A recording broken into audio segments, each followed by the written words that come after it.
Warning, this video contains spoilers for the new games Pokemon X and Y on Nintendo 3DS. If you've not yet reached the point in the game that this video covers, proceed at your own risk.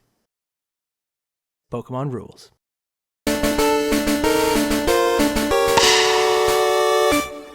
Hi guys, welcome to the Pokemon X and Y vlogs. I'm Pokekells. And I'm Alex. And last off we left was getting the wintry badge. The wintry badge. Isn't it just called the winter badge? It's the iceberg badge. Iceberg badge? Yes, the iceberg badge. With Wolfric. With Wolfric. So we just beat him. You walk outside of the gym and he says, and he follows you out. Actually, it's weird because the champion making guy, he follows you and he's like, you better go to the Pokemon League. And then Wolfric walks out and says, you better go to the Pokemon League. I don't know if it was supposed to be funny or something, but it just ended up really in weird. Translation. Yeah. But anyway, so what you're gonna want to do is go westward out of the town onto Route 21. Maybe it was supposed to be like, you're supposed to, like, now you know what you gotta do. You gotta go fight the Pokemon League. And then maybe Wolfric is supposed to be like, you're ready. Like, you're ready. You can. Yeah, but it didn't translate like that to me. Weird. Not to me. Anyway, Route 21, which is Dernier Way. Yeah. Dernier Way. Dernier Way. Dernier Way. This is a cool little. It's a short route. It doesn't have too much, but There's cool dudes. yeah, there's some cool dudes. Yeah. You can get Dragonair and you can get Altaria on the route. Both of them are fairly cool dragon types. Yeah. I would always go for Dragonair over Altaria. I really like Altaria. I have a shiny Swablu, so Hilarious. can't wait to evolve it into like a but there's bright also yellow sunshine. the Draco Meteor tutor, one of the That's true. only tutors in the game. What is that? What are you doing? Just drinking some coffee. Interesting. Anyway, so What the hell? so basically you can get to the entrance to Victory Road, and the entrance to Victory Road you can also get to, if you want to, from the second from the town with the first gym, Viola, all the way back. Yeah, you way back. You probably like even went there. It's like north in the middle of the route. Yeah, Yeah. right. That's where you can get Litleos too. Yeah. But anyway, that's where the entrance to Victory Road is, and once you get in there, there's a guy, one of those ace trainers with the purple hair, and he's like, let me see your badges, dude. And then you're like, there's my badges. And he's like, He's like, great, now it's time for us to fight. So you fight him, he lets you pass, and then you get led into this cool hallway zone. like a big churchy room. It's, well, kind of. It's more like just like an antechamber. Yeah. And it's like, it's neat. I really liked it. The badges are carved into the walls. There's a lot more like pomp and circumstance to the Victory Road this time. I felt like going into Victory Road. like going to Victory Road. They're like lit with the colors of the gym. Yeah, usually and, it's like after is when they get. Yeah, but Yeah. anyway, so you're like walking towards the door, and then the door like goes like Pokeball rotates, opens up, and then a stone staircase falls out of the ceiling. Isn't that crazy? Okay.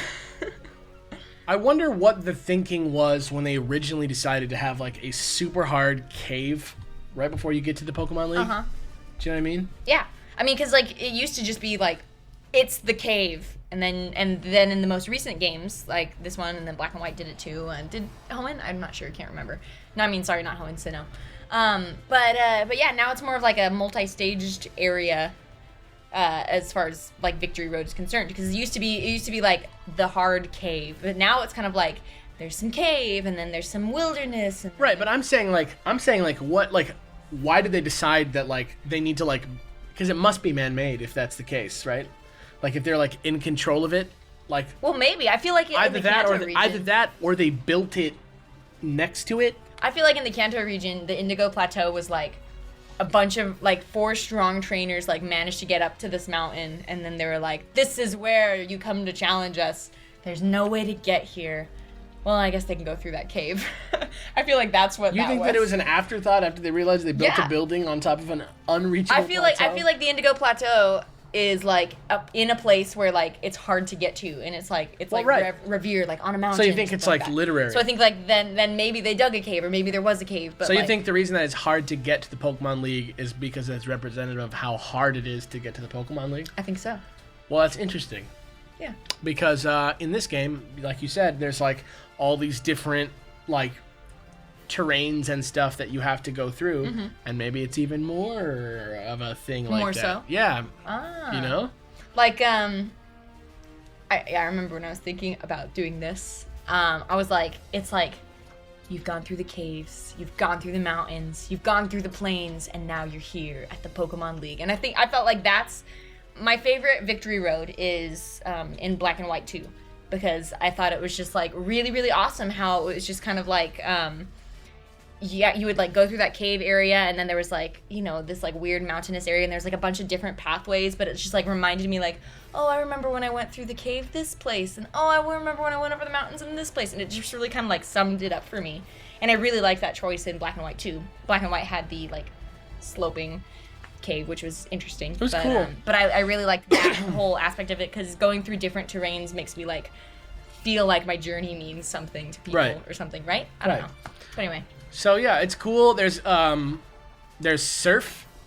There's parts where you can surf. Oh man, such a cool part is when you're like, there's this one part where you get to like there's like a cliff, and you're like overlooking the whole world of Kalos, and you're just like, I'm cool. You like walk around like a corner, and then there's like a surf area, and you have to like surf into a cave, and I was like, an underwater cave. Like a little pirate. I don't know why I have like pirate boat with like a little. Yeah, I have like some sort of like fascination with like underwater cave, like half water caves where you can like go and swim in the caves, and then there's a cave.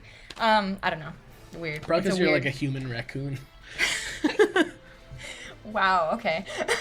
But yeah, so you get out and you see finally the Pokemon League building, and it is a big, crazy building. Should we talk though real quick about the Pokemon that are on the route? Oh, sure, yeah, why not? Because there's first of all, there's tons, which is like always good for Pokemon X and Y.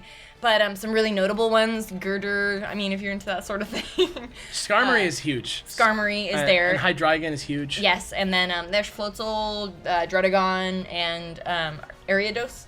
Ariados or Ariados? Ariados? I don't know. Someone Floatzel is underrated. He's very, very cool. fast. He's neat. He's I like very, very fast. And you can learn Aqua Jet, good priority move. It's Neato. cool.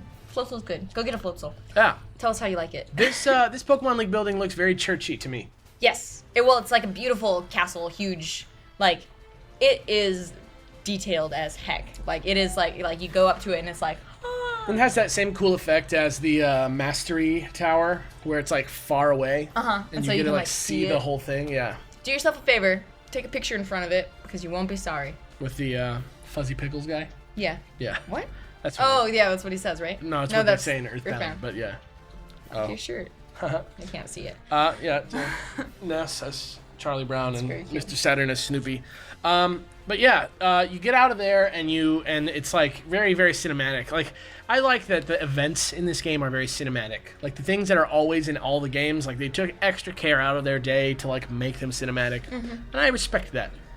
Well, I guess then my question for you is, since we got to the Pokemon League and we're like here, like what is, first of all, I guess I'm going to ask you in place of a fan question, which we will do fan questions in just a second, but like, what's your favorite Victory Road and what's your favorite Elite Four? Do we already answer what's our favorite Elite Fours? I think we might have, but we'll say it again. I'm going to just say it again, even if it's like different. I really like the black and white ones. Oh, me too. I love them. I really think they're cool, but I also actually really like these ones. Yeah. As far as like, what do you mean by Elite Four? Like what's your favorite like group of Elite Four?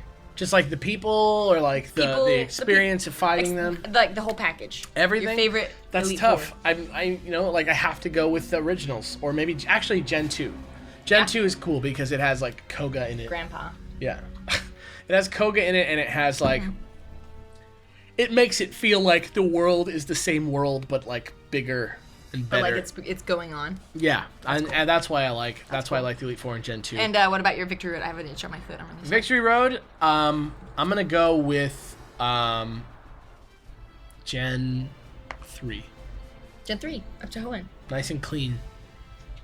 That one is cool because that whole game feels like very like temple-y and very like.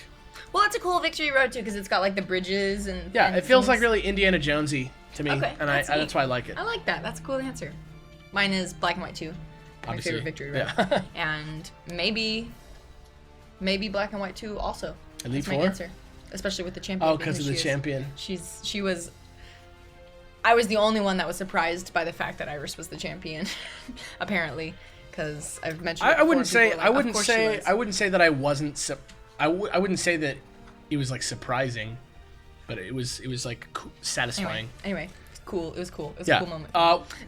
Go to the Pokemon Center, heal up, because it's time to do the Elite Four. We're not going to do the Elite Four this time. We're going to do it next week. Because there's a lot to talk about. Yeah, there's a lot to talk about, and we're going to move into fan questions. Sure. So here we go. Sounds good. First one comes from Cheddar Seahorse, who asks, "What do you two think makes a good question? What do you two think makes a region good, whether it be design-wise or story-wise? My favorite region is Hoenn because of how much you can explore all the giant areas and just the atmosphere in general. And my least favorite is the original Unova because it was incredibly linear. Also, you guys are awesome." Thank you. Thank you. Wow, well, we kind of just segued right into that, didn't we, I guess? Yeah. Well, I can start. I think my favorite region is the Johto region because I get a real sense of like a biome in it, if that makes any sense. I feel like Johto is like a super foresty region, and I feel it gives me like the feeling of like a mountain resort-y area. Like the trees there are like taller, they're like more darker green, and it seems like it's much more in like a style. And so I think that region is beautiful. Like in my, I mean, because in your heads, I mean, you're walking through the game and you get pixels and whatever, but in your heads, it's like a real place. Like you can see. I mean, I assume so because that's how I see it. And I just like all of the towns. I think are like beautiful. Like the landmarks, the lighthouse, the towers, the Lake of Rage. Like these are all places that I like really, really love and really want to go to. Yeah. And I just think it's a beautiful region, and I think it's very, very well thought out and well designed. Oh, man. National Park too. That's great. Well, okay. For me, to answer the first part of the question, I think that the story is not ever really awesome. Like, sometimes it's like acceptable. Sometimes there's neat elements to it if you're like really a nerd for like Pokemon lore, but they don't like. There's not like a compelling story in any of the games, in my opinion. You know what I mean? Like, compare it to like BioShock or something like that has like, you know, these like very, very like critically lauded stories, and it's very, very empty. But for me, like that's not exactly what does it. And I wouldn't say it's just the design, but I'd say that it's sort of like the aesthetic sort of impression that it makes on you. And for me, like I really like Gen 2. I think Gen 2 is also my favorite region, Johto, because it's like very rich. Feels very rich and very old, and it just has this kind of cool, like got like an old kind of this cool like foresty sort of like almost like Japanese steampunk, like feudal Japan steampunk kind of feel to it. Maybe that's just me who feels it that way, but like I also really like Gen 3 because Gen 3 also has a very like rich feeling to it. Yeah, and I'm not saying that Gen 4 or Gen 5 don't, and or Gen 6 for that matter, but like. And Gen 1, I don't think they really realized what they had. I don't think that they really like were as ambitious as they could have been. So I can't really say that it's my favorite region because it's also in Gen 2, you know. But like I feel like it's very like much this whole like just impression that you get. And Hoenn was awesome because it's so different. Like Gen 1 and Gen 2 and Gen 4 and Gen 5 and, well, Gen 6 I think is more in the Hoenn zone. But they're just, Hoenn is such a radical departure from like the feel of the other games. I feel like, you know, when they really were like, let's make it kind of tropical. And they just kind of like did that. And it has like sandy beaches and like adventure in the like you know, like machete through the jungle kind of way. Right. It's really cool. And I don't know. It also has that sort of like abandoned temple feel. It has like a very Asian influence to it that's not Japanese, I would say. Huh. Like maybe like Pacific Islander. That's what I feel like, yeah. Or like but there's also like sort of like an Aztec South American feel to it sometimes. That's true. I don't know. It's a really, I think it's just for me like the aesthetic impression altogether, and I know that a lot of that is like subjective. But for me, like if you're asking me what I think makes a region good, that is what I think it is. I have another thing to say about Johto region. Sure. Something that like always reminded me, for whatever reason, in like X and Y and things like that, like you see the towns and they all have like 2 houses in it, but like you sort of like get the feeling that like it's a bigger town than we think it is. Like, you know, you don't feel like there's really only 2 people that live in this town. But in Johto, I almost felt like that was the way it was, is that all the towns were very, very small. They were like little villages. You would go to Azalea Town and you'd see all these people that lived with their slowpokes, and you love it. That's my favorite town of all time. And then you would go up to like Goldenrod, and that was like the center, and everyone could get there, and you could go over to Kanto, and I felt like everything was like much more smaller, and it feels like, as far as like square mileage, it feels like Johto would be the smallest region, and it would be easy to walk from town to town. Whereas maybe in a different region like Sinnoh or something like that, Hoenn is actually very big feeling. Yeah, it feels big, but Johto feels very small and very intimate, and I think that's another reason why I really liked it. And it's very interesting that just with the use of like pixels and like on a map, and like it's not, it's the same amount of steps from one town as it is to another in whatever game you choose, but it feels like the scope is so much larger or smaller. So I think that's a really interesting way to go at it as well. Before we move on, one last thing. Sure. I have this thing in my brain, and this is going back to the aesthetic thing that I was talking about earlier. I feel like Monster Hunter 4 equals Johto. Same feeling, same aesthetic feeling to me. Okay. So I'm just gonna throw that out there, and I want you to respond to it in the comments because I will read those. And I'm interested to hear if you guys think that Monster Hunter 4. Go see the trailer if you haven't seen it. Yeah, go see the trailer, or because you really have to look at Monster Hunter 3 and 2, Freedom, all the other Monster Hunters, and then look at 4 to get the total shift that it feels like. But if you guys feel that way, or you definitely don't feel that way, let me know, because I'd be interested to see if it's just me or what. Huh. Yeah. Cool. Moving That on. was a good question. I had fun with that one. Our next question comes from Andrzej Mikalika. If I'm pronouncing her name wrong, I'm Jumped really right sorry, in with that but one, yeah. I tried as hard as I could. And they ask, what is your favorite female-looking Pokemon? P.S. With a higher female-to-male ratio. Female-only Pokemon, and Meloetta and Diancie do count. Female Pokemon. Ladies. I like, this is just because I've been running it a lot lately, but I really like Roserade. Oh, really? Yeah. I always thought that Roserade was a boy. Really? Yeah, he reminds me of the Phantom of the Opera. Roserade? Yeah. Roserade. Roselia reminds me of a girl for sure, but Roserade always reminded me of the Phantom himself. I don't get that at all. For me, Roserade seems like a queen. Oh, okay. Like a British 1500s queen. Maybe it's because somebody traded me a shiny Roserade named Phantom, and I just might be the Phantom of the Opera. That's all. But no, that's cool. All right. Or Lopunny, because Lopunny's looking good. You, dude. Actually, what about Leavanny too? I like Leavanny. Yeah. Shout out to Dev. Right. What was I gonna say? I was gonna say Dugong, but I don't know if that counts. Why? But technically, why? Because it's not really a higher female to male ratio. But a Dugong is like a female manatee. Right. So maybe that's where I get that femaleness from. But I also just think it's cute. There should be a manatee. Seal should get a divergent evolution. That's there's Dugong and then there's manatee, and he's buff. And he's I think that's weird. He's got tats. No, we can't do that. Maybe he's got tats. He's like the water diggers bee. No, dude. That'd be hilarious. I also got a distinct female-y vibe from Suicune all the time. What? Suicune? Suicune? Yeah. I always feel because it's got I feel like you named hair. a bunch of Pokemon that aren't female looking. Yeah, but I when I see Pokemon, it's within moments decided whether within moments I decide whether or not it's a male or female, and it's so hard to change. Okay, but what about let's what about Gardevoir? Or obviously girl to me. Yeah, or what? But so what about of those Jinx, one that's definitely a girl? Definitely a girl. I want to say Whimsicott. Whimsicott's not a girl. Yeah. It's not a girl. It's not strictly a girl. Okay, let's see. Nidoqueen. Nidoqueen? No, I like Nidorina better than Nidoqueen. Yeah, I think so too. I like Nidoking better than... I like the whole Nido boy line better than the Nidoqueen line. Nidoqueen is underrated, I think, because it looks cool that it's blue. Mm-hmm. But yeah, I think I like... I really like Nidorina. Yeah, Nidorina she's better. And my glitch Pokemon in red version when I surfed up and down the coast of Cinnabar was always a level 135 Nidorina. Hilarious. And I was like... All right. Hopefully that sufficiently answers your question. I do like Meloetta though. Yeah. Which is cool. Meloetta? Yeah, and then when she gets into her fighting form, her orange form? What is it I called? don't know. Relic form? Something like that. Pirouette form. Thanks, Jimmy. She's cool because she's got that tie-up hair, and she reminds me more of a gospel singer, sort of. Kind of like a Roserade. No. Anyway, that answers that question, so All it's right. time to move on. Moving on to a question by Rutena.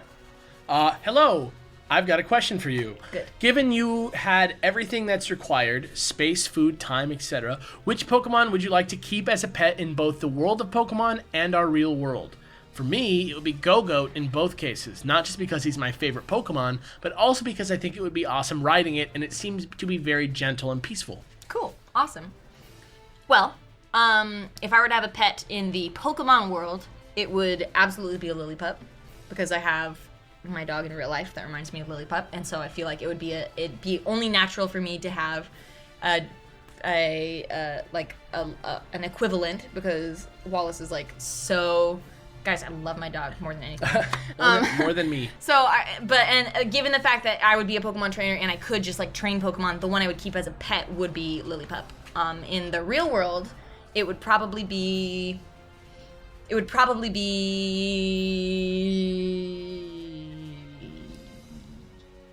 Dang, this is hard actually. Later, man. In the real world, maybe a Vaporeon, maybe a I feel like it would be gross to have a Vaporeon. Why? I feel like it would be like really upsetting to like for everyone in the world to see it. Like compared to something with fur. She's got fur. Do you think it does though? Yes, I do. Because it's got like a whale's tail.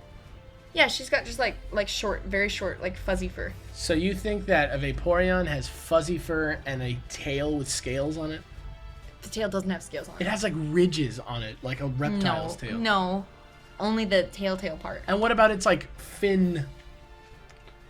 I feel like it's. Don't knock my choice. I'm not knocking it. I just feel like it's a very like upsetting and like not fun Pokemon. Okay, then fur it. Fur it's nice and safe. Just a giant 5'11" ferret. That comes with its own set of problems. Any Pokemon that you choose is gonna be upsetting in the real world. I'm gonna go with Jolteon. Okay. Like literally a thunder dog. It's a dog though. That like you pet it and you're like, the needles. No, not always. Only when it wants. And if it's my pet, Well, of course you'd have a Jolteon. I would go on both counts with the Jolteon because it's like a dog. It's manageable.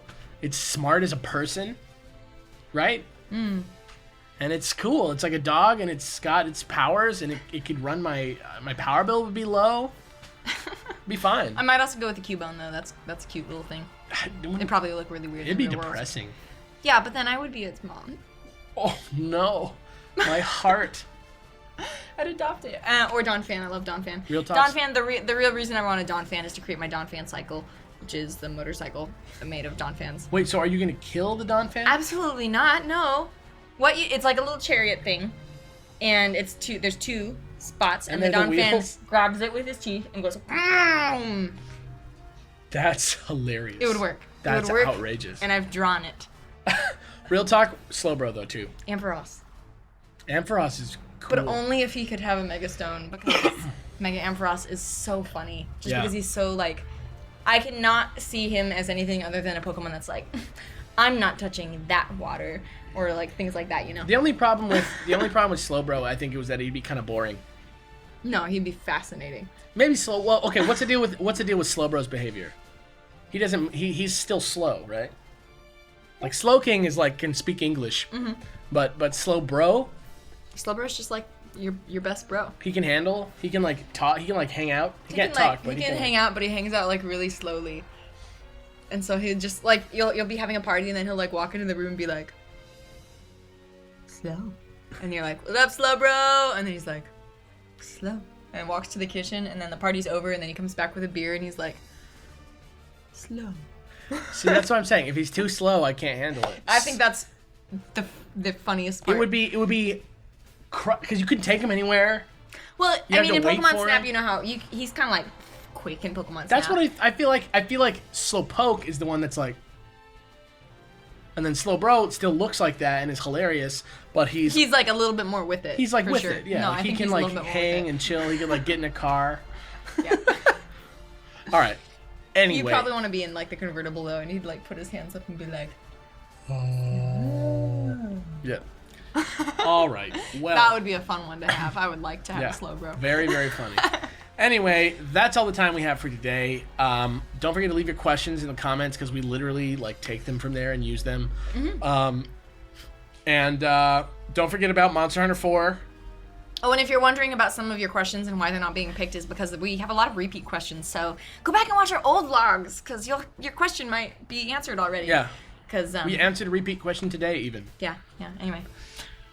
Cool. So I guess we'll see you next time. The next time it's the Elite Four. It's not the end because we're still going to go through some after quests and things like that. But we got only 3 or 4 more. Yeah, we're nearing the end, the season finale. So anyway, have a nice night or day, and we'll see you next time. This is Pokemon X and Y vlogs. Wow. X and Y vlogs. Signing out for the night. I'm PokeKells. I'm Alex. And we'll see you next time. Bye. Bye.